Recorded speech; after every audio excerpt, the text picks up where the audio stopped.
Hare Krishna. Can you hear my voice? Am I audible? Okay, let's start.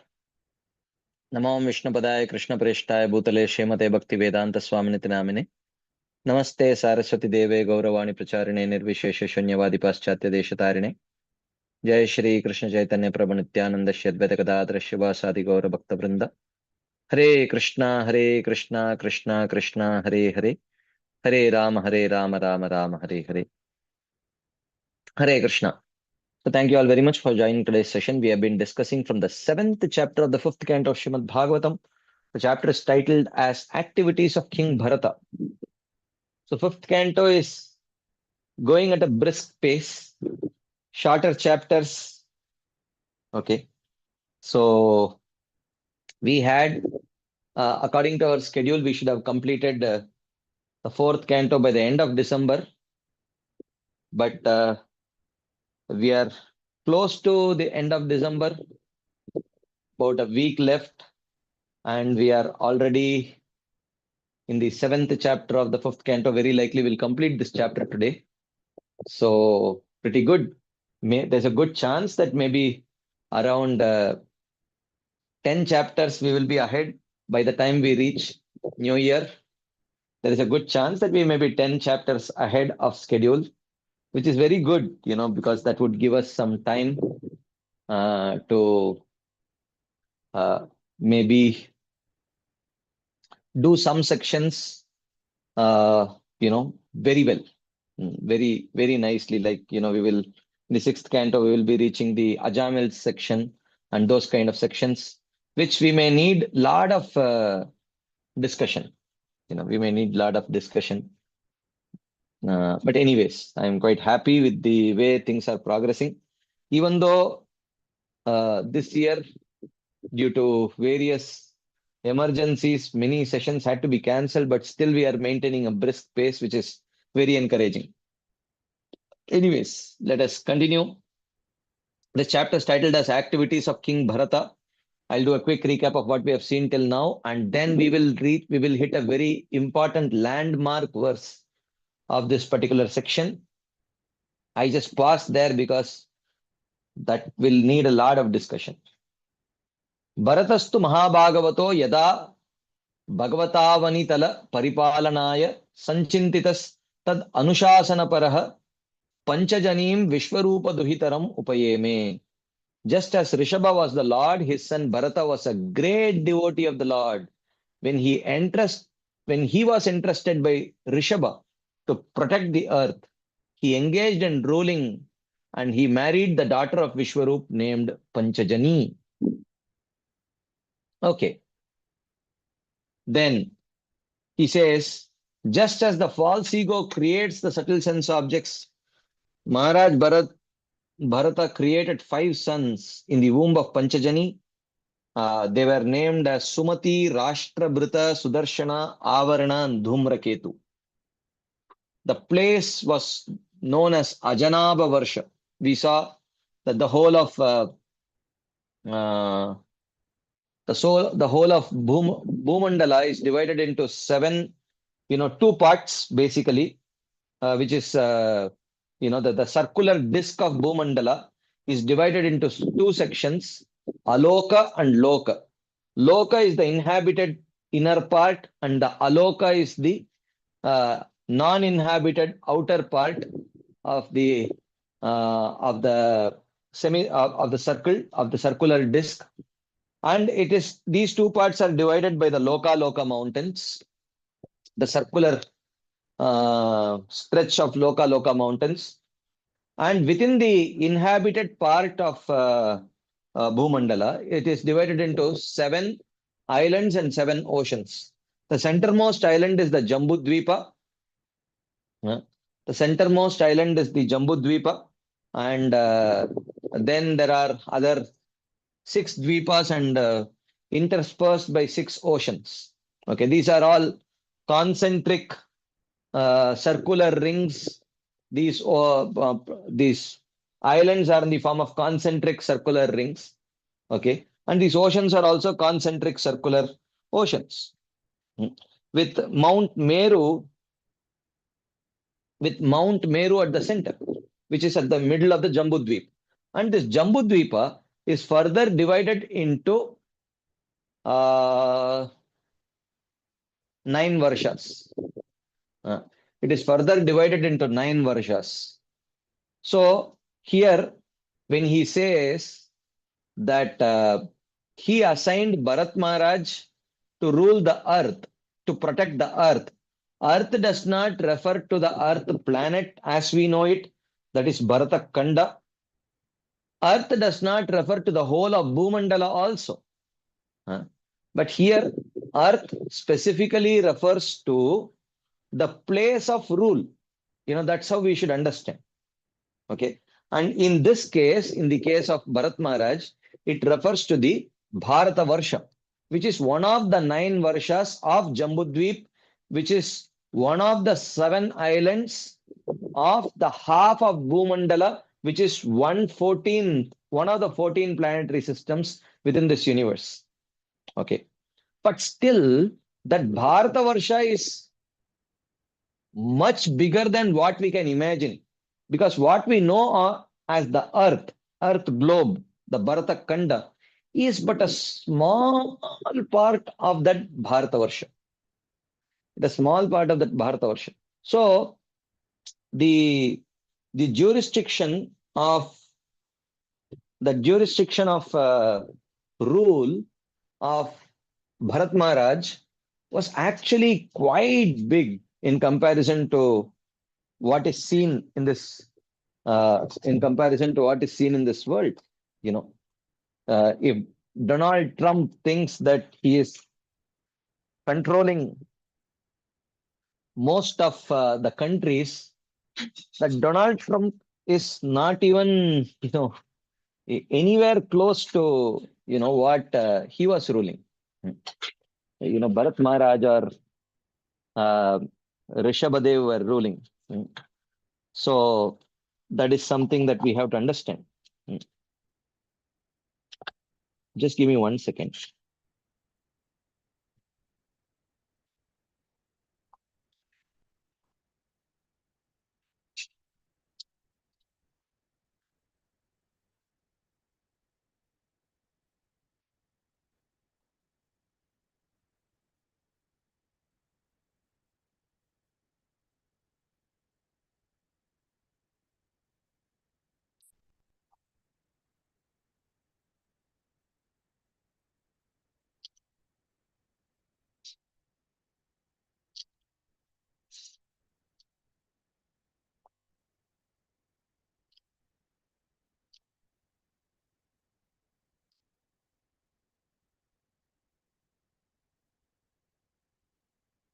Yeah, I'm sorry. Okay.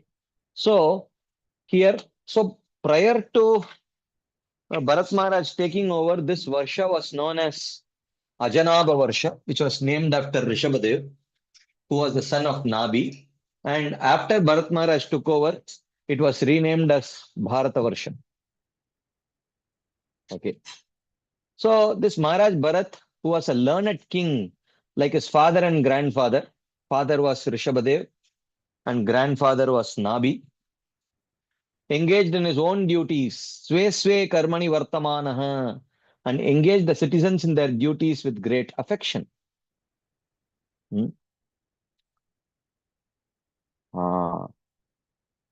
Yeah.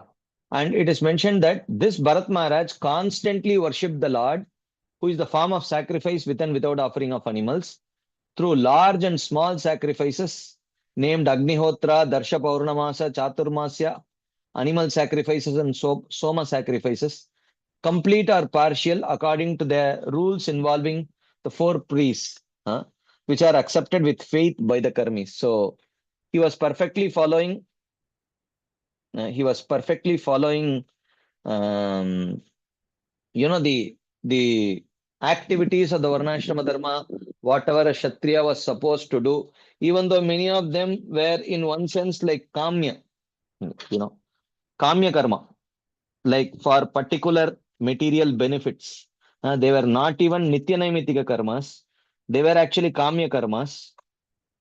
Even though the Kamya Karma may be for the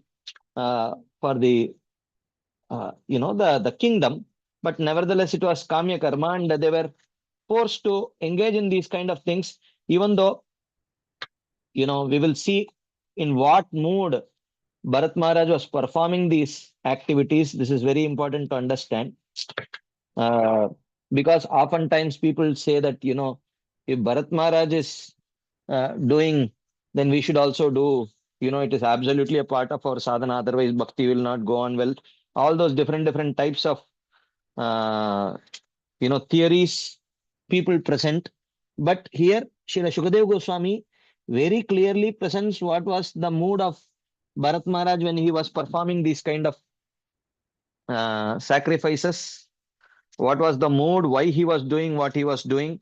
And our acharyas give very elaborate explanations and commentaries. And these are invaluable assets, which should actually be the guiding light of all the uh, practitioners of the Krishna consciousness movement. So, in this context, we are going to start the explanation. We are going to read the next verse and read a very landmark explanation or commentary of this next verse 5.7.6. Okay. So here, this 5.7.5 mentions that Bharat Maharaj actually performed all these sacrifices very nicely. All the, the Varnashrama rules and regulations very perfectly. So now, how he did it?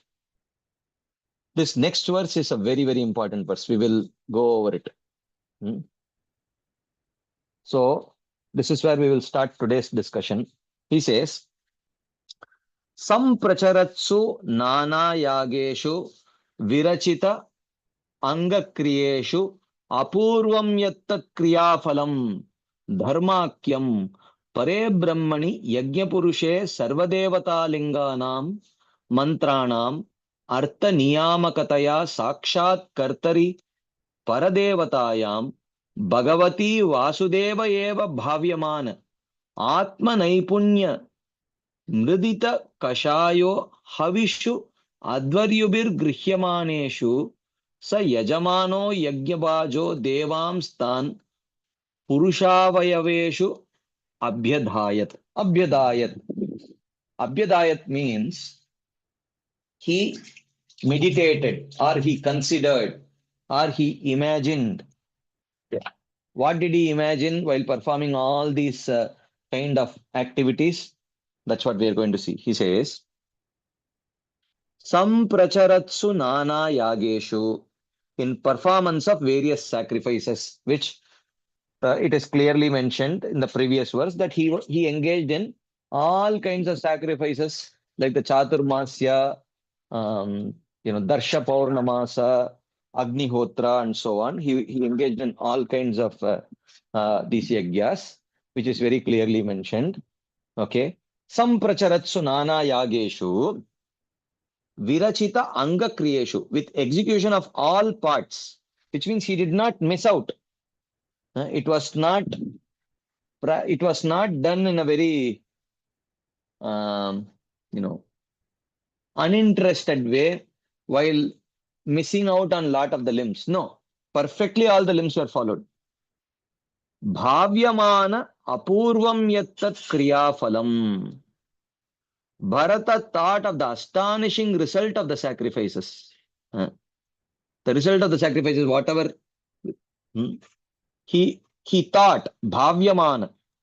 What did he think of the result of the sacrifices, which is dharmakyam, dharma, pare brahmani, as an offering to the supreme Brahman. Who is that supreme Brahman?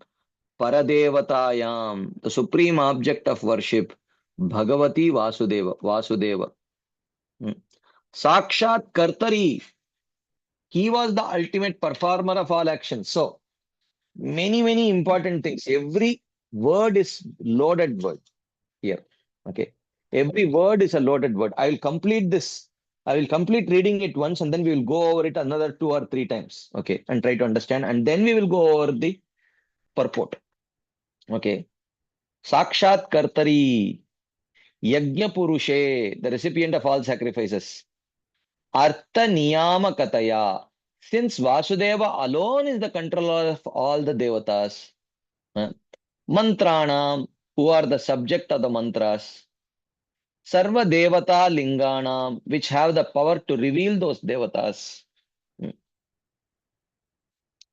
Atma Naipunya Mridita Kashayaha, having destroyed all impressions of karma by his skillful actions.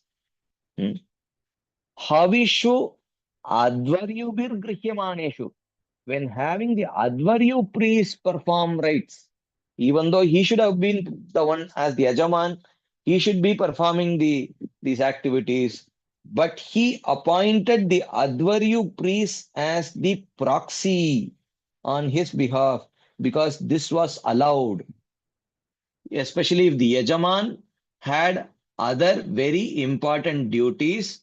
The Yajaman could assign a suitable Advaryu priest as a proxy on his behalf to perform that particular sacrifice. And this is a loophole. You can say this is a loophole or this is a provision.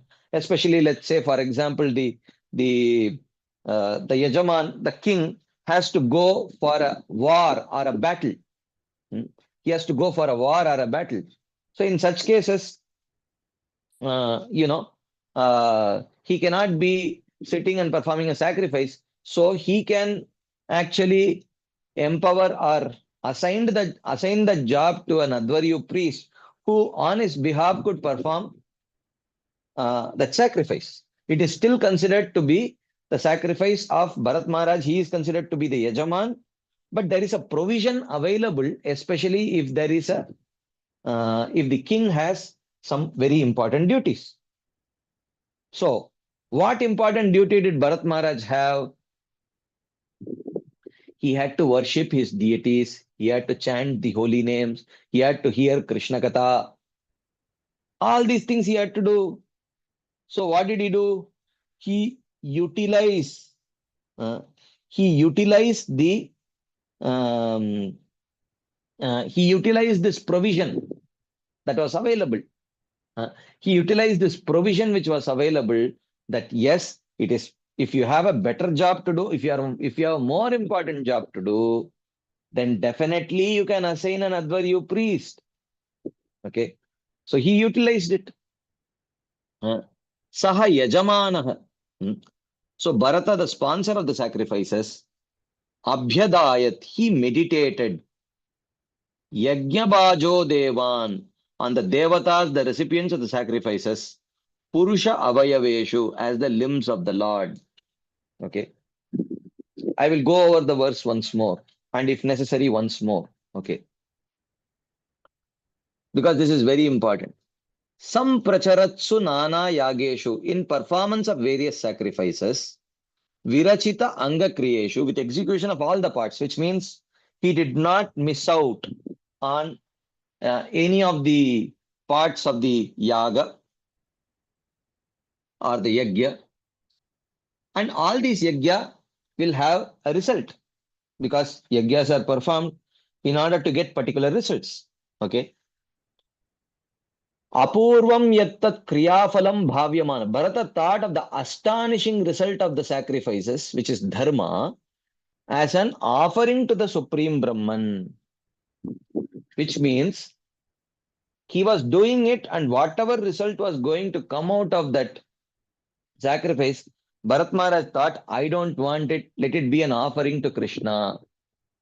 And who is that Supreme Brahman? Pare Brahmani. Because the word Pare Brahmani is used, one may think that maybe this refers to the impersonal Brahmajyoti. He says, no, Paradevatayam, the supreme object of worship. Now, who is the supreme object of worship? Bhagavati Vasudeva, the Supreme Lord Vasudev. And not only that, Sakshat Kartari. He did not even think that he was the performer of the sacrifice.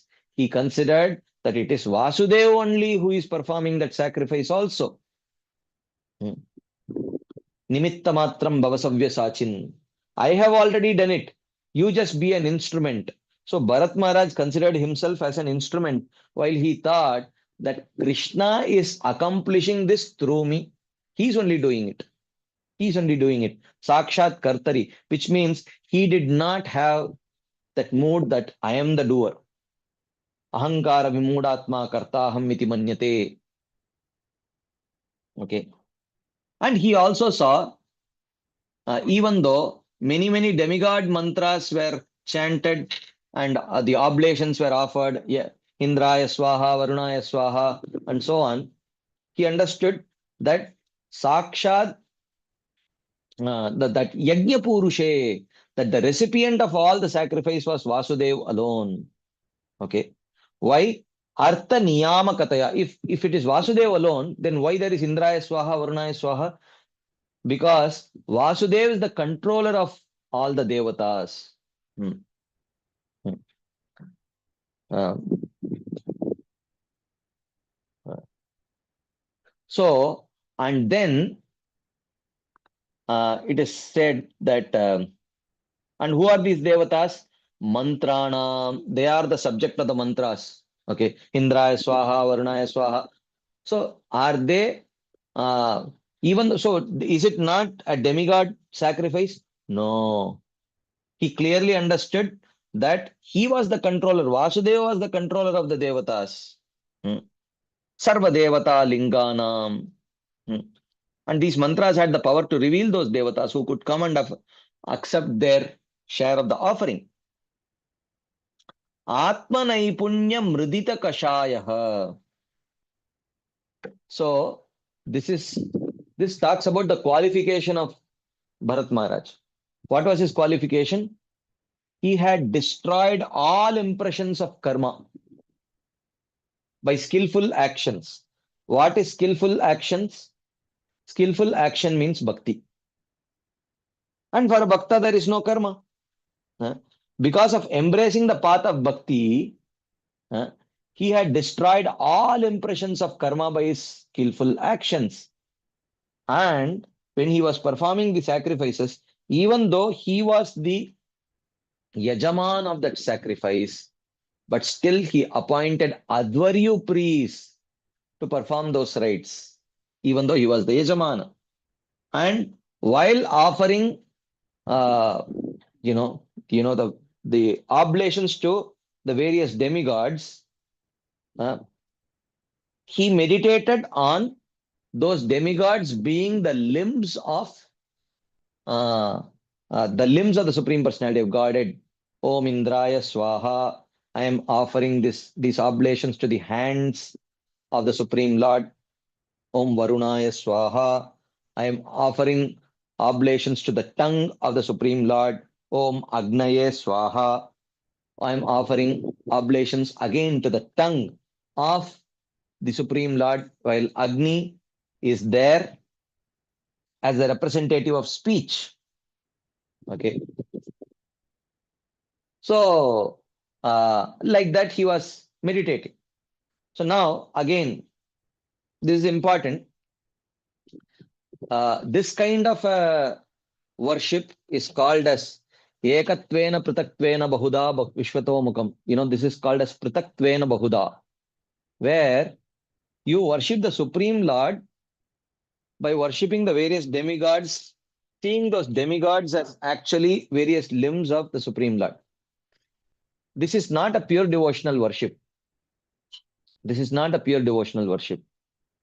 But nevertheless, Bharat Maharaj was a pure devotee and he was worshipping only the deity form of the Lord. But while he was forced to perform these other various sacrifices as a part of his Lokasangraha karma, he thought, what is the best way, how to make the best use of the bad bargain? I have to, I have to offer these oblations, chanting the names of the devatas, Indraya Swaha, Varunaya Swaha, Agnaya Swaha, and so on. He thought that how to make the best use of the bad bargain. Let me at least meditate on, instead of meditating on Indra, let me meditate on the part of the body of the Lord which Indra represents, which is the hands, which Varuna represents, which is the tongue, which the Ashwini Kumaras represent, which is the nose, which Surya and Chandra represent, which are the eyes. Okay. Even though his regular worship was not this kind of worship, because this is called an indirect form of worship. Jnana yagyena chapyanye yajanto mam upasate ekatvena pratatvena bahuda vishvato mukam. So this kind of a worship is a kind of indirect form of worship which devotees generally do not do. This is more of a jnana type of worship. But why was Bharat Maharaj doing it? He was doing it because he was forced to do. He was doing it because he was forced to do. Due to Loka Sangraha considerations. Due to Loka Sangraha considerations. Okay. So this is like our devotees. If I have to give an example to illustrate this point, our devotees are, the family is a worshipper of, let's say, a Kula Devata. The family is a worshipper of Kula Devata. And every year they have to go to the Kuladevata temple to celebrate a festival. If he does not go, the whole family members will feel bad, and there will be hundreds of people from that village coming. Okay.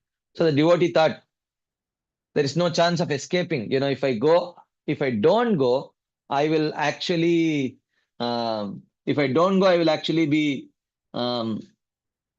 alienating many of my family members and village people.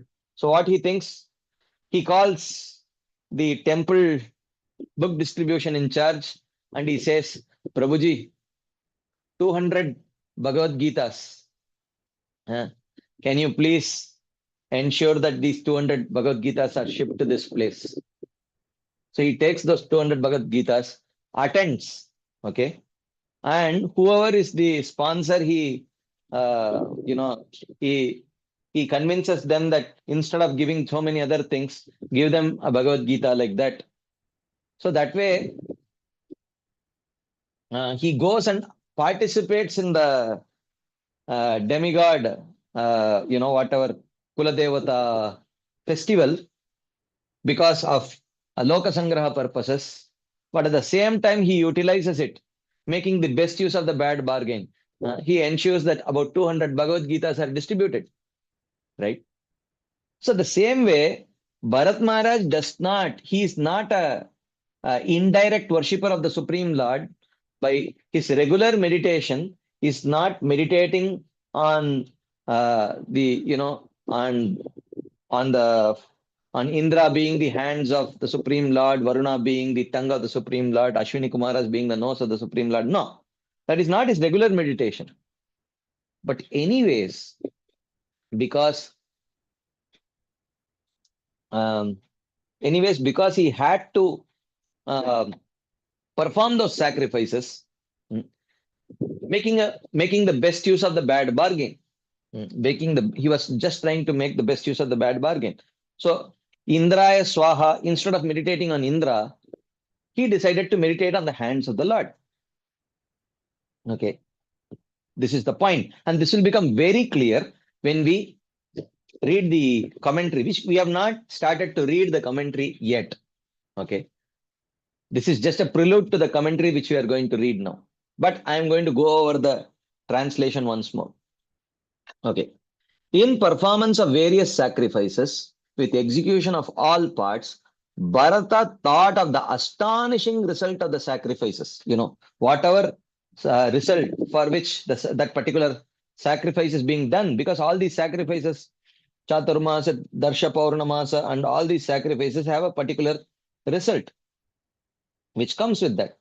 So but Bharat Maharaj was thinking that whatever astonishing result of the sacrifice, that is an offering to the Supreme Brahman, he thought. And who is the Supreme Brahman? Vasudev. Who is performing the sacrifice? He thought, not me. I am just an instrument. It is Vasudev who is performing these sacrifices. Okay. Oh, then why are you chanting the mantras of the Devatas? and still saying the recipient of the sacrifice is Vasudev, because all these devatas are controlled by Vasudev. Okay. And um, and he was doing this because by practice of Bhakti Yoga, all the karmic impressions were completely gone from the heart of Bharat Maharaj, and he was only engaging the Advaryu priests. uh, um, uh, and he was engaging only the Advaryu priests and not personally participating in these sacrifices, uh, even though he was the sponsor. Mm. And while the oblations were offered to various devatas, instead of meditating on the devatas, he was meditating on the limbs of the Supreme Personality of Godhead. Okay, now let us go over the commentary. The Lord has said, see the opening. See the opening of Srila Vishwanath Chakravarti Thakur. Very beautiful opening. The Lord has said, Tavat karmani kurvita na nirvidyeta yavata matkata shravanadavva shraddha yavanna jayate. One should continue to perform the Vedic ritualistic activities until one actually becomes detached from material sense gratification and develops faith for hearing and chanting about me. Oftentimes, the acharyas, instead of and, they use the word or. Okay. Matkata shravanadav va. Va means or. Okay.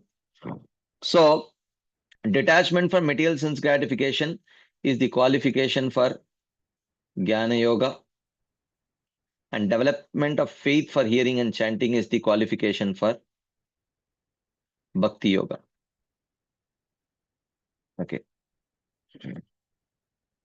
When he performed various sacrifices, so one can perform karma only till one develops faith in Bhakti. The moment one develops faith in Bhakti, there is no obligation to perform karma. Devarshi bhutaptanam pitranam nakinkaro nayam rinicharajan sarvatmanaya sharanam sharanyam gato mukundam parihritya kartum. Okay. So when he performed various sacrifices in which all the elements were executed, there was an astonishing result called dharma.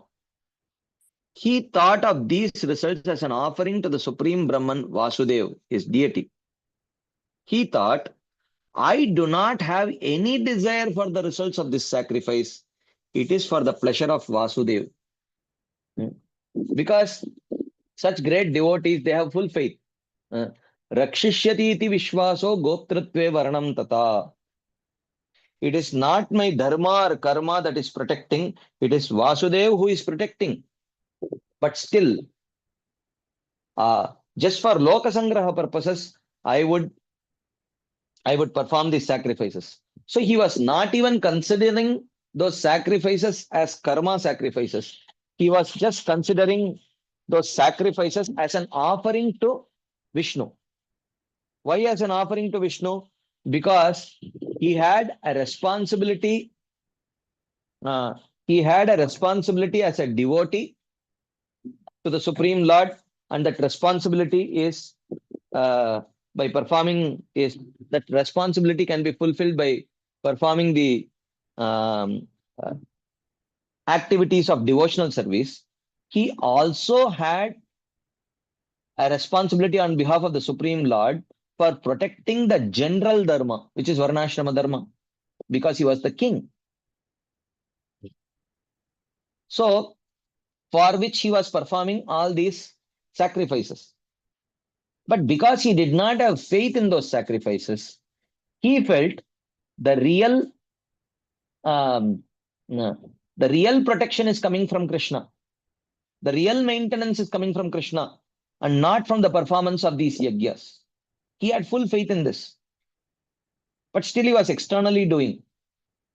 Therefore, what did he think? Krishna, this is my lokasangraha karma. This is my lokasangraha karma towards you. I don't think that the maintenance of myself, protection of myself, or the maintenance and protection of this kingdom is coming through these sacrifices. It is only coming from you. But still, why I am performing these sacrifices? It is only because you have entrusted me with this responsibility of setting the right example for the other people for that purpose. So I am performing these actions. I am performing these actions as an offering to you. As an offering to you means what? As a service to you. As a service to you. You want this to be done, I am doing it. You want this to be done.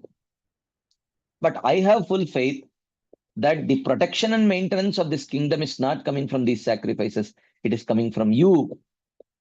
This was the mentality of Bharat Maharaj. It is offered to Vasudev. It is not mine. The Mimamsakas believe, however, that the results are for the performer if the desires for the results of the performer are prominent, or for the Devatas where the actions were directed predominantly to the Devatas. Okay. So the Mimamsakas, the Karma Mimamsakas, they say that if a sacrifice, if a sacrifice or an action is performed, a Vedic action is performed, the result of that sacrifice goes to the performer of the sacrifice if he has a desire to enjoy the results, or for other types of sacrifices, the results goes to the Devatas where the actions were directed predominantly to the Devatas. Okay. So you give it to the Devatas and in turn you expect something else from the Devatas in return. So some activities are directly directed towards the Devatas. Okay. Since Bharata was without material desires, the result should go to the Devatas, one may say. Okay, because Bharata did not desire the direct result of that sacrifice. So therefore the result should go to the Devatas. This is according to the Mimamsakas. Why then did Bharata think of offering the results only to Vasudev when there are many Devatas like Chandra and Surya? Why? Because he thought of Vasudev, the enjoyer of the results of sacrifice, as the controller of all the Devatas, who are the goals of the mantras which reveal the Devatas.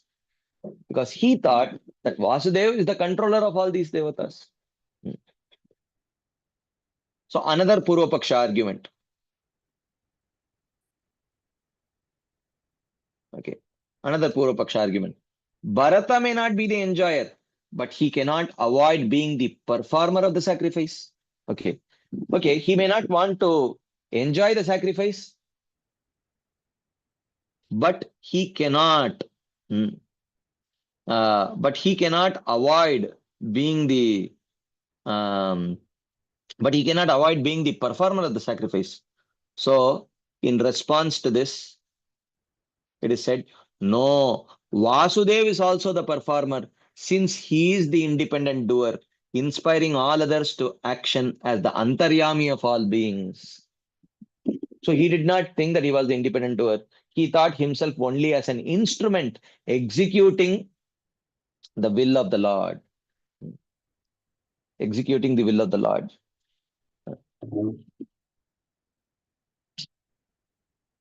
Then it is said, the sponsor of the sacrifice who is not independent is not the performer. If we do not accept this principle, the priest would be called the performer since he directly performs the sacrifice. Okay, if you say that the sponsor is not the performer because he is not directly doing it, then can you call the priest as the performer because he is the one who directly performs the sacrifice? So this is understood from the Vishnu Sahasranama Stotra. So he says that if you say the Yajaman, the sponsor, is not the performer because he is not physically performing it, then the one who is physically performing, that is the priest, then they should be accepted as the performers of the sacrifice. How can you call the Supreme Lord as the performer? He is not the performer. You call him as Yajna Book, the enjoyer of the fruits. That we accept. How can he be the performer? The Yajaman has to be the performer. Okay, if you say Yajaman is not the performer because the actual performance is done by the priest, then at least accept, hmm, at least accept the um, priest as the performer. He says, because they are doing. He says, no, Vishnu only is the performer. Why? He's quoting from the Vishnu Sahasranama Stotra. Yajna Bhug, Yajna Krid. Yajna. The Lord is addressed as Yajna Bhug, enjoyer of the fruits or the results of the sacrifice. Yajna Krid, performer of the sacrifice. And Yajna, the sacrifice itself, is all Vishnu. Vishnu is not just the enjoyer of the sacrifice, but he is the performer of the sacrifice and he is the sacrifice itself. Though the Lord is independent, the Jiva thinks that he is the performer out of ignorance and becomes bound up. Ahankara vimudatma kartaham iti manyate. Prakrite kriyamanaani gunai karmani sarvashah. Ahankara vimudatma kartaham iti manyate. By his skillful thinking, Atma Naipunya, Bharata destroyed the contamination of impressions arising from action. Mridita Kashaya. It should be understood that though the devotee who is free of identity as the doer and has renounced all results of actions performs actions through his representative, such as the Advaryu priest, he is not the doer since he does not have faith in those actions. So he is not the doer because he does not have faith in this action. And he is not personally doing it also. He is doing it through the Advaryu priest. Okay. And because he does not have faith in those actions, it is not considered to be doing also. Okay. Ashraddaya hutam dattam tapastaptam kritam chayat. Asaditi uchyate partha nachatat pretyano iha. O son of Pritha, whatever is offered in the fire, whatever is given in charity, whatever is undertaken as austerity, but which is done without faith, is called asat, since it bears no result now or in the next life. It is as good as not doing that activity. So, which means, since Bharat Maharaj did not have faith in these sacrifices, he was not the doer because without faith, anything which is done is not considered to be an action because it is not going to give any result. It is said that devotees such as Ambarish, absorbed in performing pure bhakti all day long, conducted sacrifices handed down by tradition from father and grandfather through representatives. Okay. So, whatever traditional sacrifices were done, great devotees like Ambarish and others, they would perform those sacrifices only through representatives or proxies in the form of the Advaryu priest. So it would be called as a sacrifice of Ambarish Maharaj, but as a representative of Yajaman, he had the Advaryu priest act as the proxy of that Yajaman because the Yajaman had more important things to do. What more important things? Bathing his deity, feeding his deity, chanting his holy names, hearing Krishna Katha. These are the things. Okay. It is seen at the present time as well that householder devotees well established in the Western states does not refer to the Western world, Western states perform the karmas such as marriage or receiving the sacred thread through a representative since they fear contamination with local customs and with the total lack of Varna and Dharma. Total lack of Varna and Dharma means lack of faith in Varna and Dharma. Okay. So they perform it because they don't want to stop the local traditions and the generic normal Vedic traditions. But they appoint Advaryu priests or some proxy priests on their behalf to do it because they fear that if I participate, I may become contaminated in that mood. The results do not accrue to the impure person in the verse Tavat Karmani Kurvita because the Atmanepada form of the verb is an order. Thus, the Shuddha Sattva devotee certainly has no fault in doing actions through a representative. So, Shuddha Sattva devotee here is Bharat Maharaj. There is no fault. This whole explanation is there. This whole big purport is there to explain. Are Bharat Maharaj, if he is a pure devotee, why is he so much engaging in these karmakandiya sacrifices? Okay. So this is explanation. He had no shraddha. He was doing it for setting the right example for others. In the definition of pure bhakti, anyabhilashita shunyam, indicating that bhakti should be devoid of karma and jnana, it is stated jnana karmadi anavritam. The practice should also not be covered by jnana karma. Some people explain that this means that bhakti remains pure even though one engages in karma by employing an agent to perform sacrifice, because bhakti is not covered by karma if one remains constantly engaged in hearing and other acts of bhakti. So, that is why our acharyas say, when it comes to worshipping the deities and other limbs of devotion, don't employ a proxy. Don't employ someone to do your deity worship, home deity worship, especially. But when it comes to the karma elements, you can employ a proxy and do it. Okay. You can employ a proxy and do it. That is the point. So, now the next Purva Paksha argument.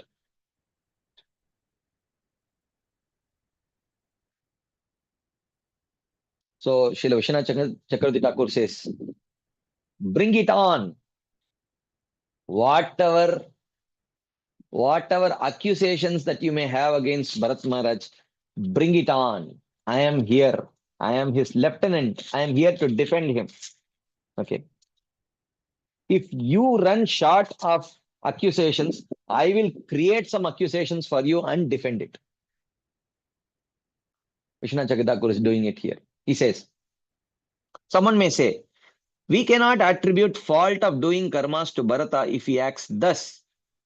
But how can one say that his bhakti is pure if there is worship of many devatas in the sacrifice? Okay. Forget about, karma. Okay, he was employing Advaryu priest and all that. But there were worship of many devatas. How can you say that his practice of bhakti is jnana karmadi anavrita bhakti? So here the response. Bharata, the sponsor of the sacrifice, meditated on the devatas, the receivers of the offerings, as the limbs of the Lord. When the priest says Indraya Swaha, he thought, this is worship of the arm of my Lord. When the priest said Suryaya Swaha, he thought, this is worship of the eye of my Lord. Worshipping each devata independently would destroy the ananya or exclusive aspect of bhakti, but worshipping them as limbs of the Lord does not destroy it. And again, we should understand that what he is doing here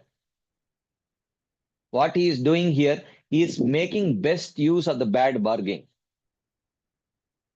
So Bharat Maharaj, his personal worship of the Lord is not to meditate on Indra, Varuna, etc. being the limbs of the Lord. His personal worship is Yam Shama Sundaram Achintya Gunaswarupam Govindamadi Purusham Tamaham Bhajami. He meditates on the form of the Lord, the Sachidananda Vigraha form of the Lord, not this kind of form of the Lord. He does not do that. So, what he does is he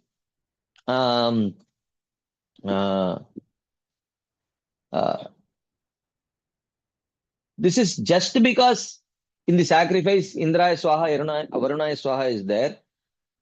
He is meditating in this way, making the best use of the bad bargain.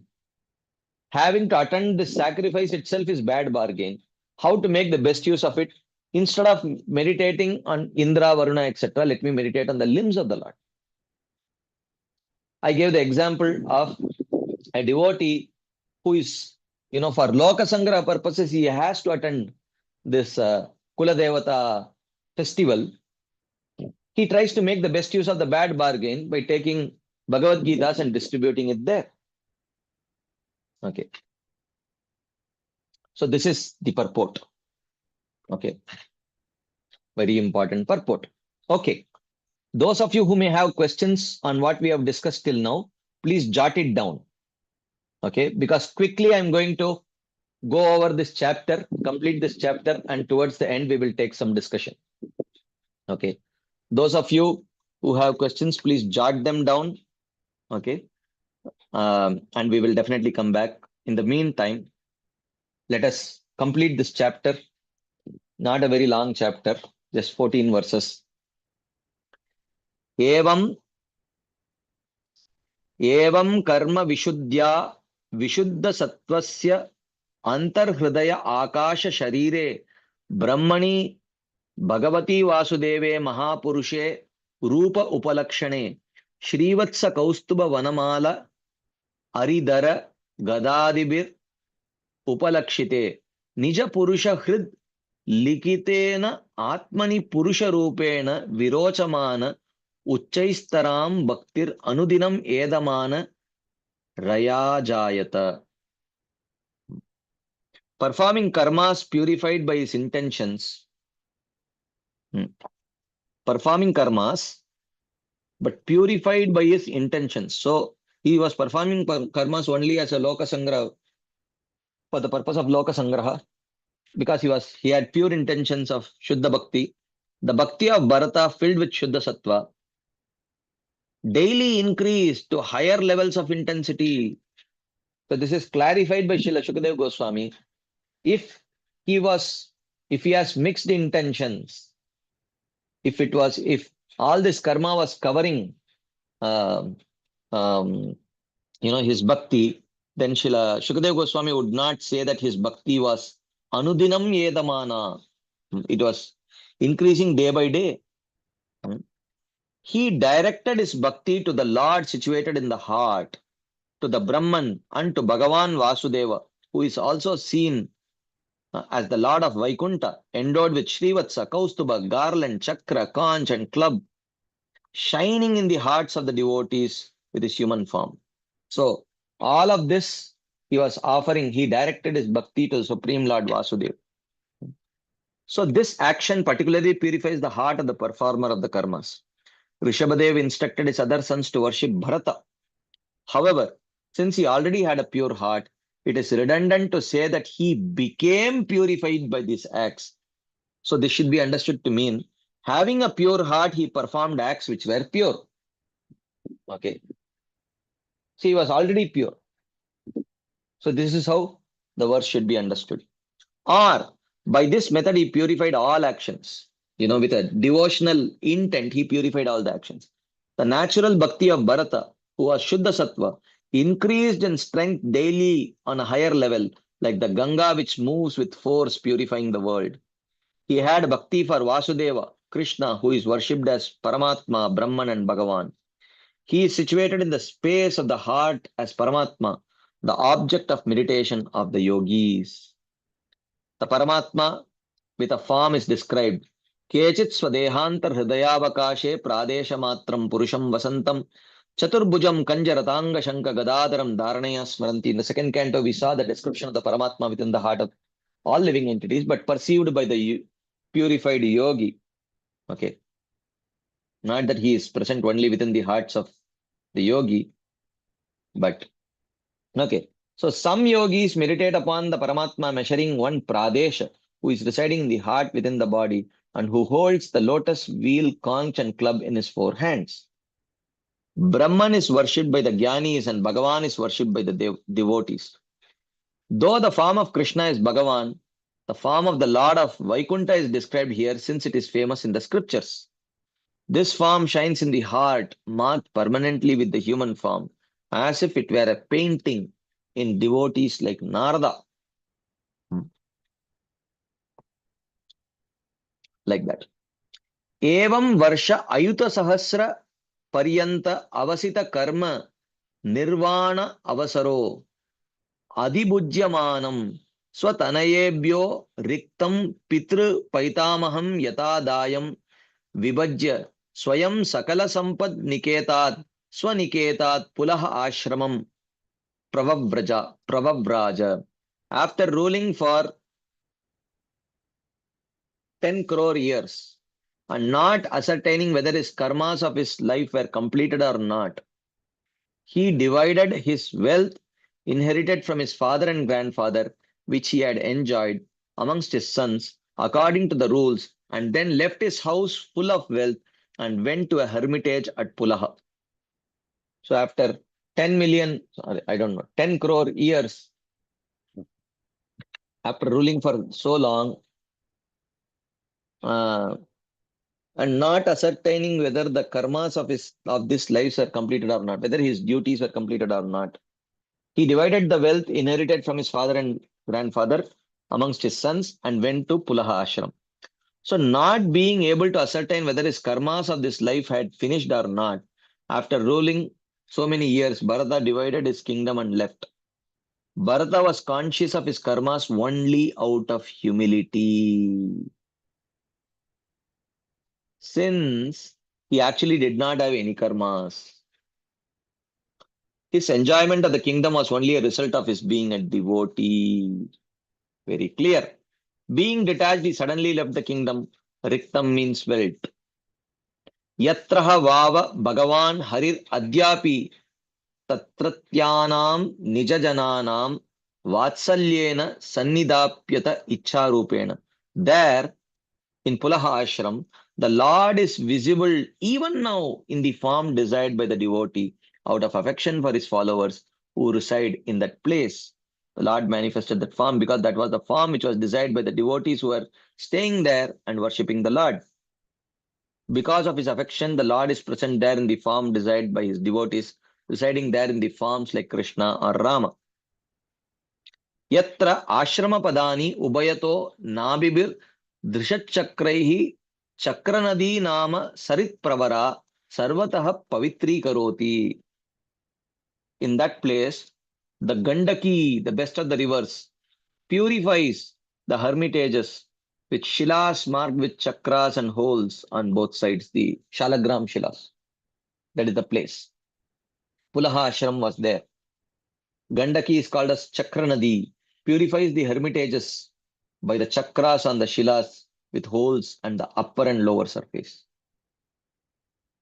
Tasmin vavakilasa ekalaha pulaha ashrama upavane vivida kusuma kisalaya tulasikambubihi kandamula pala upaharaischa samihamano bhagavata aradanam vivikta uparata vishayabhilasha Upabhrita Upashamaha Param Nirvritim Avapa. There, Bharata alone performed worship of the Lord in the garden of that hermitage at Pulaha, using water, tulasi, various flowers and leaves, with offerings of bulbs, roots, and fruits, pure, free of material desires, with ever increasing peace, he attained the highest bliss. In the forest, when he was in that hermitage, when he was worshipping in this way, he developed great bliss. Whatever was available, using that in a very simple way, he worshipped the Supreme Lord. Tayettam avirata purusha paricharyaya bhagavati pravardamana anuraga bara druta hridaya shaitilyah praharsha vegena atmani udvidyamana roma pulaka kulaka औत्कंठ्य प्रवृत्त प्रणय बाष्प निरुद्धावलोक नयन एवं निज रमण अरुण चरणारविंद अनुध्यान परिचित भक्ति योगेन परिप्लुत परमाह्लाद गंभीर हृदय हृदावगूढ़ दिशनस तामपि क्रियमाणाम भगवत सपर्याम न सस्मार. My God, such a long verse. So he says, he became lax in his duties. Kriyamanam Bhagavat Saparyam Nasasmara. As his heart melted because of the ever increasing intense attraction for the Lord. which means his Vaidhi slowly started transforming into uh, like more of raga, which is spontaneous bhakti. Hmm. Through his constant service, his hair stood on end because of joy. Tears poured by longing for the Lord flowed from his eyes out of affection. So these are symptoms of genuine bhava. His intelligence was immersed in the lake of his heart, filled with the highest bliss through bhakti yoga, by intense meditation on the red feet of the Lord who bestows prema. So Srila Vishwanath Chakravarti writes, he had no enthusiasm to perform daily duties because his heart was melted with affection for the Lord. So at some point, uh, you know, when devotees who have lokasangraha duties, at some point when they reach very high levels of bhakti, they cannot think of their lokasangraha duties also. So here, Bharat Maharaj had reached that position. He could no longer think about the lokasangraha duties that he had. He said, no, I don't have time for that. The hairs on his body stood on end. His intelligence was submerged in the lake in his heart, which was deep with the nectar of great joy spread everywhere.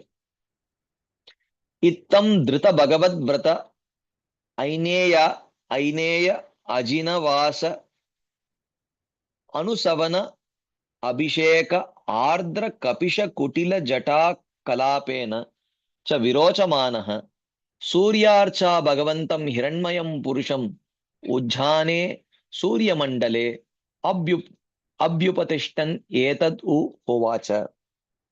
With a vow to worship the Lord, his body shining with deer skin, his brown matted hair wet from his daily bath, he worshipped the golden Lord with a mantra dedicated to Vishnu in the sun, reciting it as the sun rose.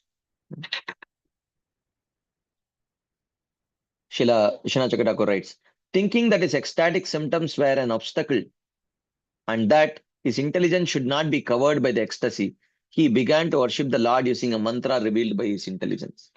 So he thought, oh, this ecstasy is stopping my continuous worship of the Lord.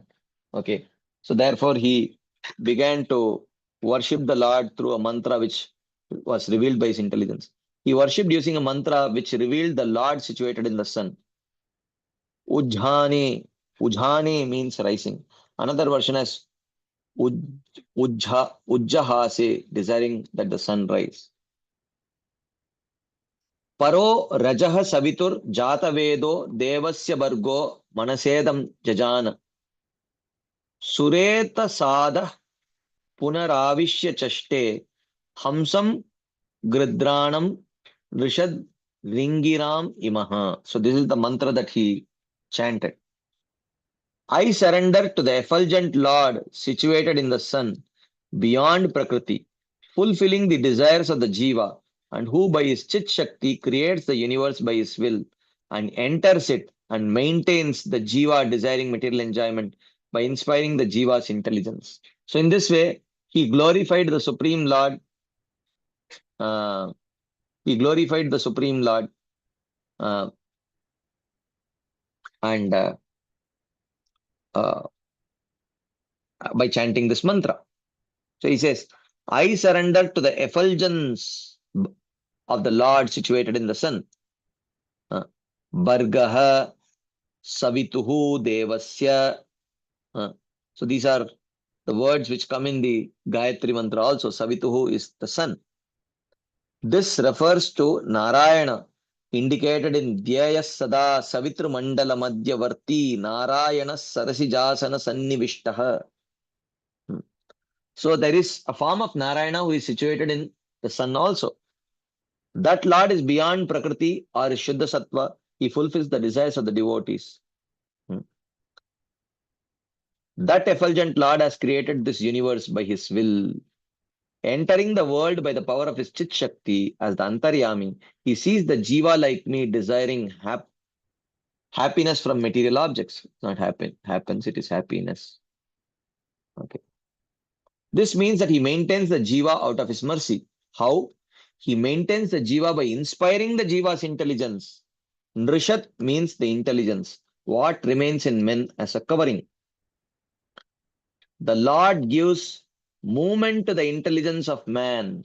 May my intelligence concentrating on the Lord not be covered by anything. This was his prayer.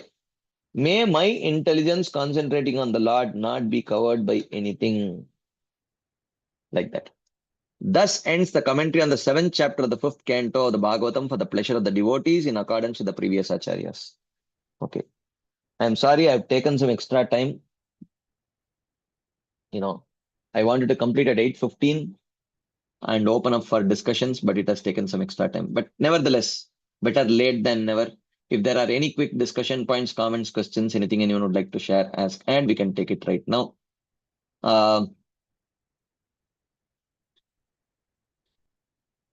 Okay, there are some questions in the chat box. Let's take them first.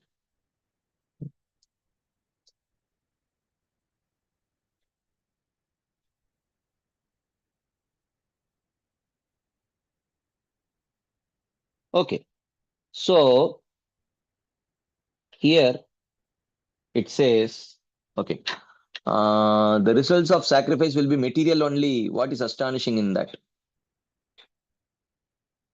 Yeah, astonishing is how he perceived it.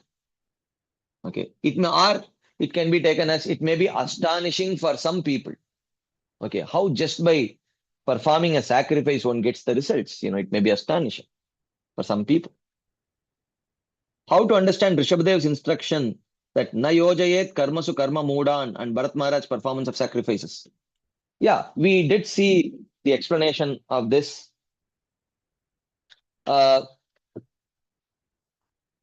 Such people, uh, without giving the faith in bhakti, one should not just abruptly stop their practice of karma also. And to get faith in bhakti is a gradual process. It's not that here, take this bhakti, the seed of bhakti, and you pull it out of your pocket and put it in his mouth and sow it. It does not happen like that. It's a very gradual process. Oftentimes, it may take a few lifetimes also for someone to get that, to completely internalize that seed of bhakti. It may take many lifetimes of assimilation of agyata sukriti. So therefore, here, one should not bewilder a person by suggesting karma means. Rather, one should. That's why these great personalities, they would encourage them to perform karma because that was their current adhikar. But at the same time, by facilitating Shravanam, Kirtanam, and association of great Vaishnavas, they were facilitating their enhancing their adhikar also. So there has to be engagement according to one's current qualification, and um, and at the same time there has to be facilitation to enhance their qualification. That is the point. So without helping them enhance their qualification, one should not just keep engaging them according to their qualification. That's what it means. Okay, next question.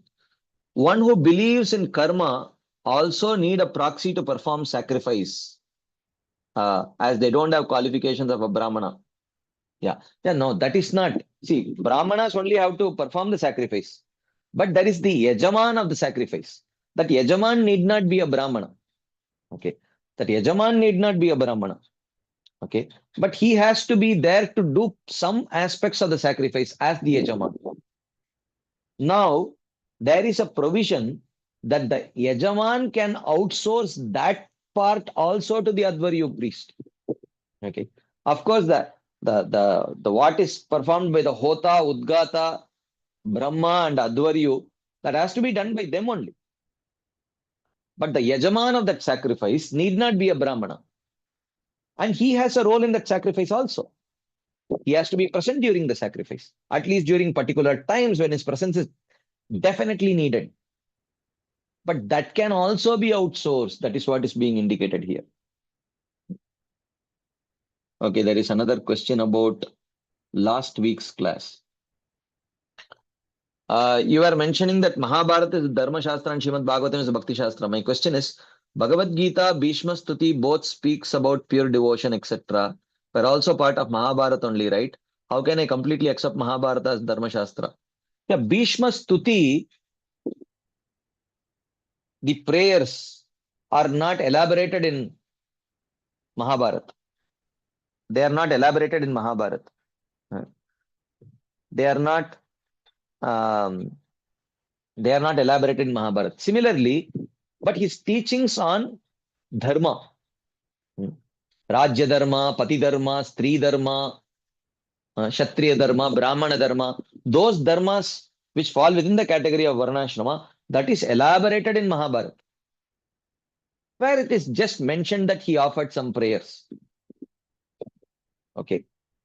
But Bhagavatam, in one verse, summarizes that Bhishma Dev spoke about, this three dharma, Rajya dharma, etc., etc. One verse finished. But it elaborates on his prayers.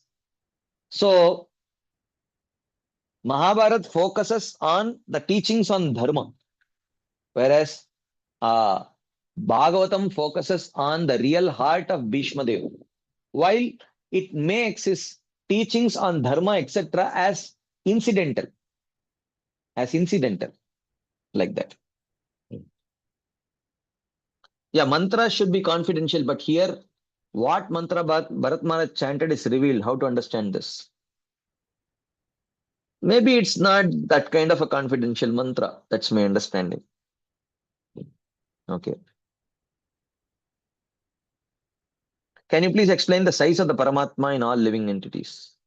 It says Pradesha Matram. Initially, I thought that this Paramatma is the same size, but because it is the size of the Paramatma is uh, because it is spiritual. Therefore, one Pradesha is, you know, some half a cubit or something like that, Srila Prabhupada mentions. Okay. But when I asked this question, so I thought that because it is a spiritual form, it doesn't really matter uh, that, the size really does not matter. Even between atoms, the Paramatma can be there. Uh, Between atoms, the Paramatma can be there with the original size, because that is not material form, it is a spiritual form, it does not really matter. I thought like that. But when I asked this question to His Holiness Bhanuswami Maharaj, he explained that depending on the size of the uh, species, the size of the Paramatma gets proportionately bigger and smaller. This was the explanation he gave. I didn't ask for further clarification, uh, but this is what he told. So I have many further follow-up questions for that, but somehow I did not pursue it at that time, maybe for whatever reason. Uh, yeah. 5.7.10, Srila Prabhupada's translation in Pulaha Ashram is the Gandaki river, which is the best of all rivers. Why this river is called the best? I mean, how can I answer this? It is called the best probably because in that the form of the Lord in the form of Shaligram is present. That's the reason. Quite possible. 13th verse, Srila Prabhupada's translation. Maharaj Bharat appeared very beautiful. He had the wealth of curly hair on his head. What does it mean, wealth of hair? Wealth of hair means it is a sign of beauty. I think that's what it probably means. Maharaj Bharat was a devotee king and engaging people in devotional service. So why his subjects were not devotees and he has to do things for Loka Sangra purpose? No, just because he was a devotee king, all his subjects were not necessarily having pure devotional faith, because pure devotional faith does not, there is a better chance that his devotees may be his citizens may be attracted to pure devotional service if um, mm, if the king is a devotee, but it is not a guarantee at all. It is not a guarantee at all, because it depends on many, many lifetimes of accumulation of Agyata Sukriti for one to get the faith in pure devotional service, which is the qualification. So it is not guarantee. Is there any reason why That particular analogy is used in the second verse of this chapter. I don't know which particular analogy you're talking about. Let me go to the second verse of the chapter. I don't remember which analogy you're talking about. Okay. Oh, the false ego analogy. The false ego creates the subtle sense objects. Uh, oh, I'm very surprised that you noticed it and brought it out. Thank you for doing it. So let's see. Just as the false ego creates the subtle sense objects, Bharat Maharaj created 5 sons. So the false ego is not attached to creating. This is my understanding. Okay. In the in the material creation, when something becomes the cause of some other, when one element becomes the cause of another element, it happens just by the nature of things. These elements themselves do not have a personal attachment to create anything. They do not have a personal attachment to create anything. Uh, So just as their dharma, they do it. That's all, without any attachment. In my understanding, here Bharat Maharaj creating 5 sons should be understood in that context, that without any attachment he created. This is my understanding. Okay, there is another question. Okay. The demigod worship that is rejected in Bhagavad Gita, is that not more for material benefits, and is that it is also the case for objective of removing impediments on the path of bhakti? The context of the question is, does Krishna intervene the laws of material nature for devotees in terms of, say, birth chart, planetary motions, etc.? Okay, better you ask this question verbally, Prabhu. In text 13, why he worshipped with mantra which appears in his intelligence? Is this not bhakti by mental concoction? Well, for uh, the heart of pure devotees can, you can, rather than seeing it as a mantra, you can see it as, Narottam Das Thakur wrote prayers, Bhaktivinoda Thakur wrote prayers. It is like that. You can understand. You can you can take it like that. Hmm. Okay, Sita Komal Mataji.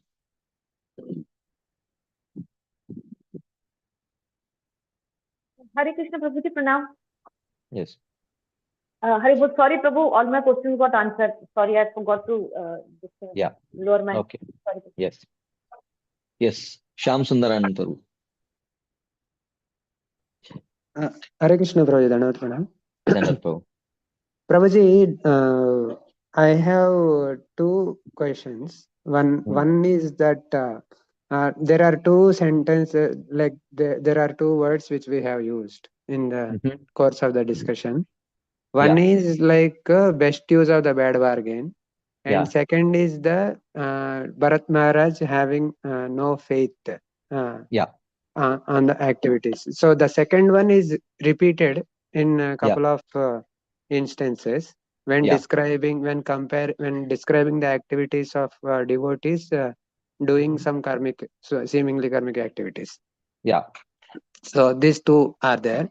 The first thing is on the first thing, when we are saying the best use of the bad bargain, like someone asked the doubt also on that, or it came as a discussion. So the when we are talking that there is no faith, so I mean not faith, sorry, best use of the bad bargain. So that means, like for example, I don't like to do some activity, right? And but for example, my boss tells to do something. He is coming to some visit, and it is very painstaking for me to go there. I don't like it, but I go there, right? So this is something which I don't like, and I will do it because it has to be done. Right?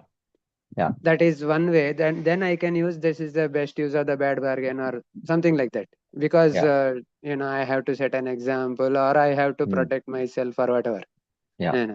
So on that case, I can use this analogy of saying that the best use of the bad bargain. But when it comes to executing the the Vedic rites, which are for Yeah. Loka Sangraha purpose, Yeah. right? So, and Bharat Maharaj is also a responsible king, and he is a pure devotee. Yeah. It is he has transcended that situation, as Yeah. you have already explained. That Yeah. he does not need to actually do that, but he is doing Yeah. it for Loka Sangraha purpose.